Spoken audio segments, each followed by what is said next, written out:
nakon vrijeđanja Hajduka odlučio sam se ne ispričati im se, nego ih podržati da nastave prema tome pobjedničkom mentalitetu. Zato što će jednom doći titula. Ajmo ovako, sada kad smo mi otišli od titulete, kao i Hajduk od ove sezone, kada, recimo svojih five-a-side igrača. Kao 5 igrača koji bi 5 igrača za maj nogomet. Može, na golu. All time. Neuer, okej. U obrani Ramos. Midfield Modrić i De Bruyne. I za strikera ću uzeti ili wingera Messi.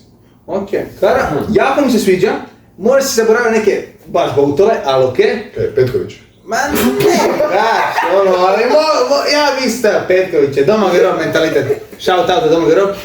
Kara, hvala ti kad si tu danas sa nama i žao mi je svim Hajduk fanovima, ali u srcu imamo do jednog ljutog susjeda i ako on nešto čuje da sam rekao dobro o vama, ubit će me pa.